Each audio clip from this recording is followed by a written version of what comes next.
देखिए रेस्पिरेशन का कंट्रोल दो तरीके से होता है। न्यूरल कंट्रोल और केमिकल कंट्रोल। पहले न्यूरल कंट्रोल को समझिए। देखिए मेडुलरी सेंटर्स ब्रीदिंग का मेन ऑटोनोमिक कंट्रोल सिस्टम होते हैं जो मेडुला में सिचुएटेड होते हैं और बिना कॉन्शियस एफर्ट के ब्रीदिंग रिदम को मेंटेन करते हैं।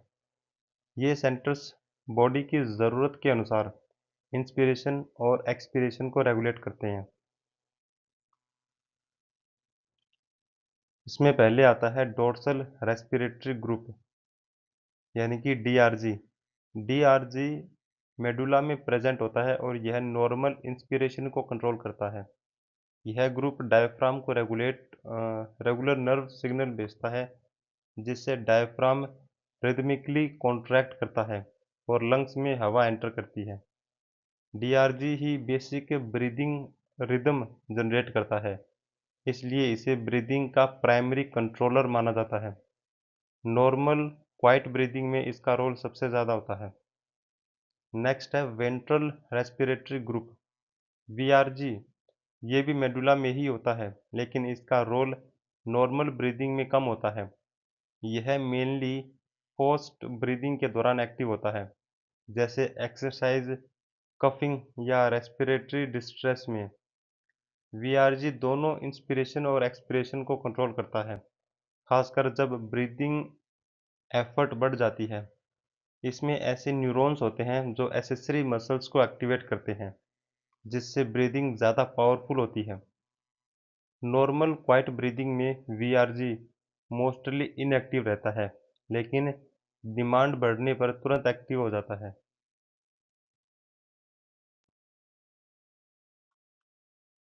पोंटाइन सेंटर्स पोन्स में होते हैं और इनका काम ब्रीदिंग को स्मूथ और कंट्रोल्ड बनाना होता है। ये मेडुलरी सेंटर डीआरजी और वीआरजी द्वारा बनाए गए बेसिक रिदम को फाइन ट्यून करते हैं ताकि ब्रीदिंग ना तो तेज हो और ना ही बहुत गहरी या अनियमित हो। इसमें सबसे पहले आता है न्यूमोटैक्सिक सेंटर। देखिए न्यूमोटैक्सिक सेंटर का मेन काम इंस्पिरेशन को लिमिट करना होता है।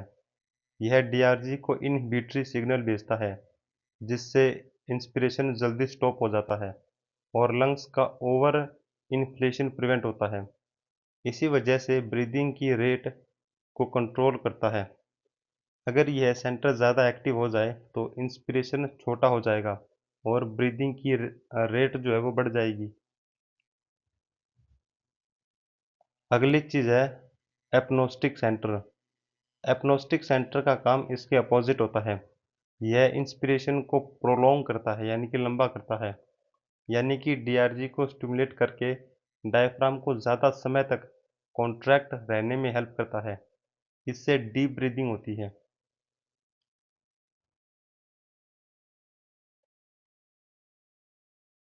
दूसरे तरीके का कंट्रोल सिस्टम है केमिकल कंट्रोल। इसमें बॉडी के कीमो रिसेप्टर्स ब्लड और सीएसएफ यानी कि सेरिब्रोस्पाइनल फ्लूइड के केमिकल चेंजेस को डिटेक्ट करके ब्रीदिंग को रेगुलेट करते हैं। यह सिस्टम स्पेशली CO2, O2 और पीएच के चेंजेस पर काम करता है और रेस्पिरेशन को तुरंत एडजस्ट करता है। इसमें पहले है central chemoreceptors. Central chemoreceptors medulla में लोकेटेड होते हैं और ये ब्रीदिंग के मेन कंट्रोलर माने जाते हैं। ये डायरेक्टली CO2 को नहीं बल्कि CSF में हाइड्रोजन आयन यानी कि पीएच के में चेंज को सेंस करते हैं। जब ब्लड में CO2 बढ़ता है तो यह CSF में जाकर हाइड्रोजन आयन बढ़ा देता है जिससे पीएच डिक्रीज हो जाता है, जिसे सेंट्रल कीमोरिसेप्टर डिटेक्ट करते हैं। इसके रिस्पॉन्स में ब्रेन ब्रीदिंग सेंटर को स्टिमुलेट करता है जिससे ब्रीदिंग रेट और डेप्थ बढ़ जाती है ताकि एक्स्ट्रा CO2 बॉडी से बाहर निकल सके। नेक्स्ट है peripheral chemoreceptors. Peripheral chemoreceptors carotid bodies और एरोटिक बॉडीज में पाए जाते हैं। इनका मेन काम ब्लड में ऑक्सीजन लेवल को मॉनिटर करना होता है ताकि ये CO2 और पीएच चेंजेस को डिटेक्ट कर सके। ये खास तौर पर तब एक्टिवेट होते हैं जब ब्लड में O2 लेवल काफ़ी कम हो जाता है। जब O2 कम होता है तो ये रिसेप्टर्स तुरंत सिग्नल ब्रेन तक भेजते हैं, जिससे ब्रीदिंग तेज़ और गहरी हो जाती है।